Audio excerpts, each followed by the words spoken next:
Ndasubira kuramutsa abakunzi mwese mukukira ibiganiro vya televiziyo Renaissance no ganda bahani ikaze muri ano makuru twabateguye muri Kirundi mu nkundire tuhere ku nkuru yagize umugwi serukira gihugu Burundi wararonse uburenganzira ku munsi wa gatandatu wo kuzoja gukina inkino za nyuma zihuza imigwi serukira bihugu ya Afrika mu kwezi kwa gatandatu inama mu rugamba zanganije igitsindo kimwe ku kindi n'umugwi wa Gabon. Inota rimwe rikaba ryari rihagije kugira intamba mu rugamba zibandanye. Ibice 30 navyo kwijana abakenyezi bahabwa n'ibwirizwa shingiro mu Burundi ivyo vyubahirizwa mu nzego nico kibazo uranirwa radio RPA inzamba na televiziyo Renaissance uza kuronderera inyishu mu kiganiro kwisoko azoba ari mu mpera zano makuru. Nabikorera ivyabo bo ku mugabane wa Afrika bakwiye gushira inguvu hamwe kugira bateze imbere Afrika nk'abandi bo mu bihugu bitunze. Icifuzo ca seruwe n'umukuru w'igihugu cy'u Rwanda Paul Kagame aho yararamutse yugurura inama igirandwi y'abanyamitahe hari ku munsi wa mbere w'inondwi. Reka sube ndabifuriza ikaze mu kanya nidonito.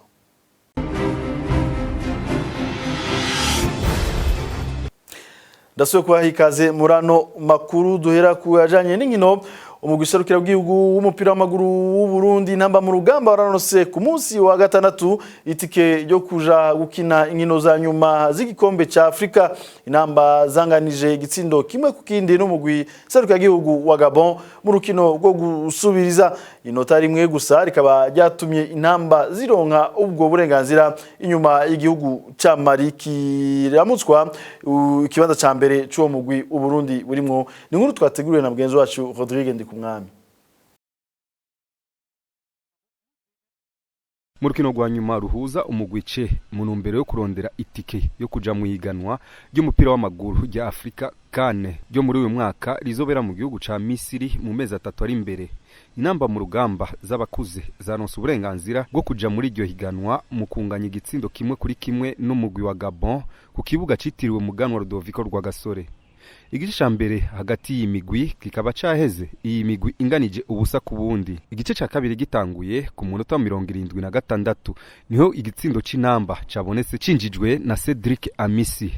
Naho igitsindo ca Gabon cyo kunganya cabonetse ku munota wa 81 Ngando Omar yitsinda ico kunganya ku ruhande rwa Gabon. Burundi bukaba buhejeje izinkino bufise ikibanza ca kabiri mu mugwice inyuma y'igihugu ca Mali. Mu bihugu 24 bimaze kuronka itike ryo kuja muri CAN, ibihugu 4 nivyo muri Afrika y'ubuseruko. Igihugu ca Uganda bizoba ari incuro y'indwi kigiye muri CAN, igihugu ca Kenya incuro ya gatandatu, igihugu ca Tanzania incuro ya kabiri, Uburundi incuro ya mbere. Nabibuza ko bizoba ari ubwa mbere iriganwa rikinwa mu mezi abiri, ukwezi kwa gatandatu n'ukwezi kw'indwi mu mwaka w'2009 ikazohuza imigwi 24 aho hari hamenyerewe imigwi 16 gusa. Rodrigue Ndikumwami arakenuye. Inkino za nyuma z'igikombe ca Afrika ziratandukanye nizo mu majonjora kuko zihuza imigwi ikomeye yo muri Afrika. Kugira rero umugwi w'igihugu intamba mu rugamba ntuje gutumwanya Tarsis Harerimana umenyesha makuru w'inkino yakurikiranye kenshi inkino zo rwego rwo hejuru asaba abarongoye umupira mu Burundi guha uburyo bukwiye umumenyereza kugira aho akenereye abakinyi ashobore kuba ronka amenye kandi nuko bifashe iyo bariko barakinira. Aramenyesha ko ishirahamwe ry'umupira w'amaguru mu Burundi rizoronka uburyo bwo kwitegurira ayo mahiganwa ariko ngo muri Afrika kenshi iyo budakoreshejwe neza butera ibibazo aho gutora umuti w'ibibazo. Ikibazo rero gikunda kuba cyane ni ukuhuza abo bakinyi bo hanze kugira bakorere hamwe bamenyerane. Ubu ni byiza kurabona ubwo rwaruka barazinanye kandi bakina neza. Ni ukuvuga rero ubu abantu boja hamwe bagafashanya, abo bantu bakabashira hamwe bakareka umumenyerezo bakamuha uburyo bwose bukenewe. Ubu rero n'urwego rukomeye cyane kuko haba harimwo imigwi ikomeye cyane. Ni ukuvuga rero ubu tugiye mu rwego rundi rugakorwa n'umugwi, ntirukorwa n'umuntu umwe, rugakorwa n'abo bakinyi kuko abo bakinyi nabo urumva nibagera muri iyo coupe d'Afrique iciza cyabo baramenyekana mbere bakazoronka n'ibigwi ikomeye ishobora kubatumako kuko muri kane haba hariho abantu benshi cyane bazi by'umupira w'amaguru babaje no kurondera n'abakinnyi kandi bakagenda neza ntibagende bya bindi byo guca usanga umukinnyi yagiye utazi nyine yagiye ugasanga amaze gushika muri uwo mugwi akavyogira ingorane twarabonye bose abaciye abakinnyi bo muri Afurika bagiye baca izindi nzira tutazi ivyabashikira. Mbega iyo igihugu kironse uburenganzira bwo gukina nk'icyo gikombe cya Afurika hari icyo gihungukira? Amafederasiyo araronka amahera hariyo amaprime mugasanga nk'amafederasiyo rero n'abakinnyi batangiye kwigana ni ukuvuga uko utanguye muri iryo higanwa hariho uburyo baguha twavuga mbere ko n'amahera n'uburyo baha ugasanga federasiyo nayo yaharonkeye kiba gihambaye no ku gihugu ni ugushika aho hantu bakabona abakinnyi bawe bakamenya uyu mupira w'amaguru wawe babandi bahashitse bakazoronka uburyo bwo kuronka amakontra meza mbere n'abaserukiye iyo federasiyo aho hantu baba bashitse bashobora no gusaba imfashanyo usanga bagiye ari benshi bariko baragira amaproje yo gufasha urwaruka ni nk'ikiraro umugwi urundi uronse kiraro gisumira urundi rwaruka kuko abo mu myaka 5 bazoba bamaze kugenda hace haza abandi. Tubandanye n'amakuru twabateguriye nayo babwiye abikorera ivyabo ku mugabane wa Afrika bakwiye gushira ingufu hamwe kugira bateze imbere Afrika nk'abandi bo mu bihugu bitunze. Ivyo vyavuzwe n'umukuru w'igihugu cy'u Rwanda Paul Kagame ku munsi wa mbere aho yararamutse yugurura inama igirandwi y'abanyamitahe. Inkuru twategurira na mugenzi wacu Innocent Habumugisha. Iyi nama yitabiriwe na bamwe mu bakuru b'ibihugu na za guverinoma ndetse n'abayobozi bakuru b'ibigo by'ishoramari bikomeye bavuye mu bihugu bigera kuri 70. Perezida w'u Rwanda Paul Kagame afungura ku mugaragaro iyi nama yamenyesheje aba bayitabiriye amahirwe ari mu ishoramari muri Afurika abasaba kuyabyaza umusaruro. 1 year ago in this very room umwaka urashize ibihugu 44 bishyize umukono ku masezerano ashyiraho isoko rihuriweho ku mugabane wa Afurika. Urumva rero nk'uko twese tubizi iyi niyo ntangiriro yo gukora cyane.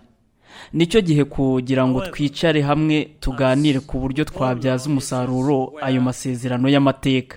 Iki ni igihe nyacyo ku bayobozi b'urwego rw'abikorera ngo barebe ibikwiye guhinduka n'ibikwiye gushyirwamo imbaraga ku buryo bo n'inzego za leta twajya twungurana ibitekerezo kugira ngo tugire aho tuva n'aho tugera. We push one another to make more progress.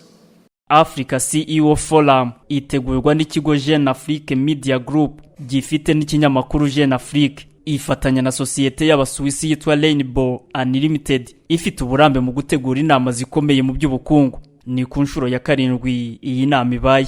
Uretse Perezida w'u Rwanda Paul Kagame, iyi nama yanitabiriwe na Felix Tshisekedi wa Repubulika Iharanira Demokarasi ya Kongo, Faure Nyatsibe wa Togo, Sahle-Work Zewde wa Ethiopia ndetse na Minisitiri w'Intebe wa Cote d'Ivoire Mamadou Coulibaly. Biteganyijwe ko muri iyi nama y'iminsi 2 imishinga ifite agaciro k'amadolari asaga miliyari izaterwa inkunga.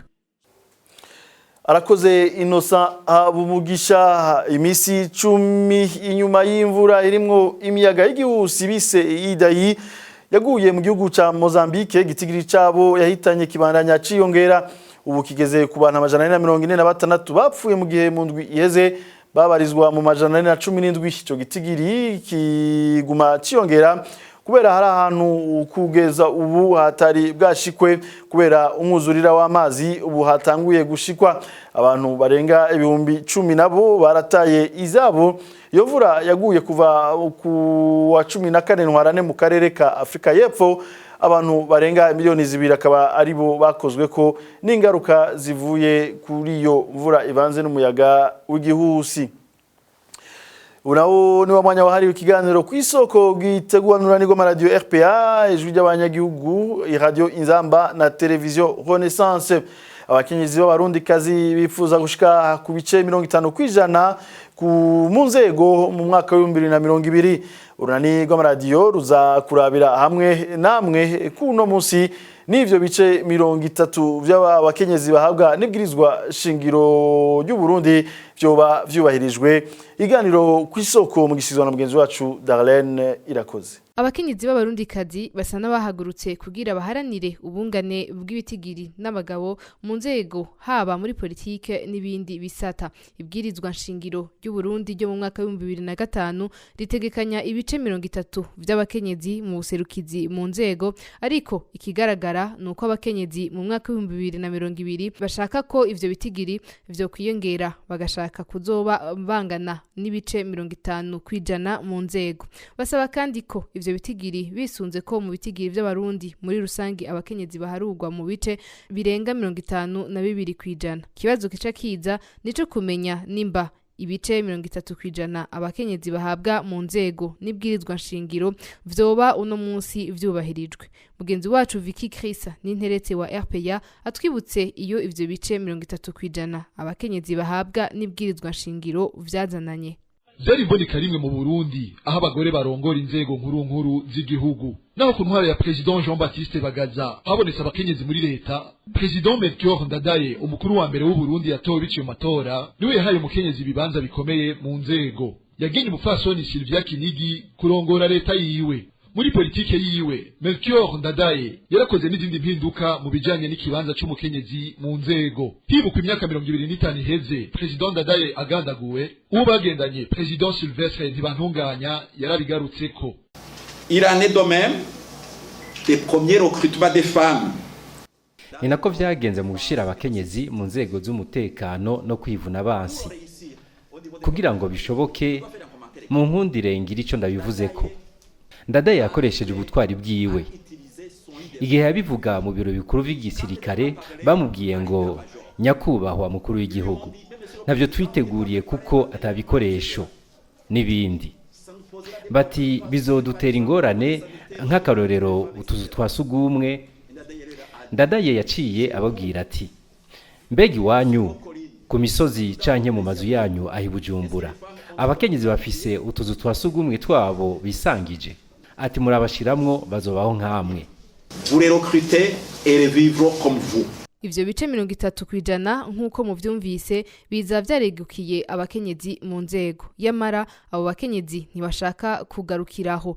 Ibitigiri 50 kwijana barazi ko bitazokwizana ko bitegerezwa guharanirwa. Umukenyezi w'umukuru w'igihugu Denise Nkurunziza aherutse guhamagarira abakenyezi muri rusangi guhaguruka bagakora kugira amatora yo mu mwaka wa 2020 bazobe baserukiwe ku bice 50 kwijana mu nzego. Ikibanza twaragihawe muri bijya bwirizwa shingiro bya bice ntabyo batwatse tuzobigumana, ahubwo turashaka ko muri mu 2020 byo kwiyongera.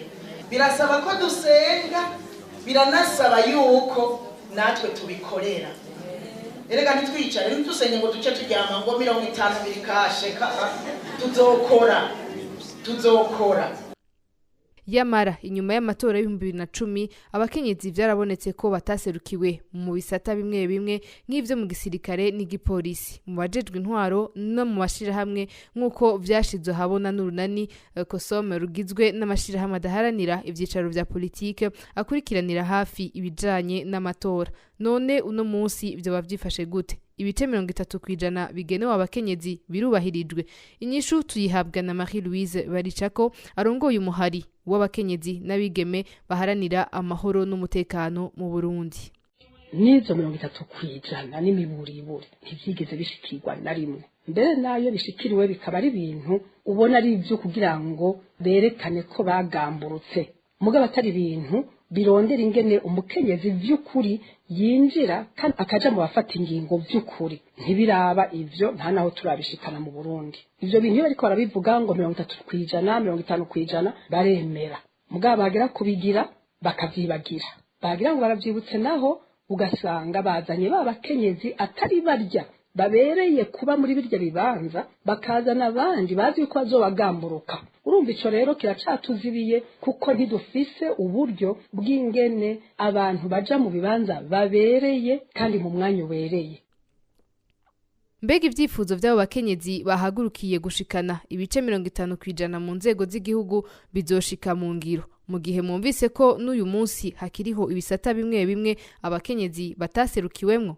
Na ikiganiro cacu ku isoko kigarukiye, ndabashimiye ko namwaduteze yomi naho kurindi sango. Tumukengurukire na Darlene Irakoze ni hano cyo dusozera amakuru turabashikiriza kandi nabashimire mwese mariko muradukurikira naho utaha.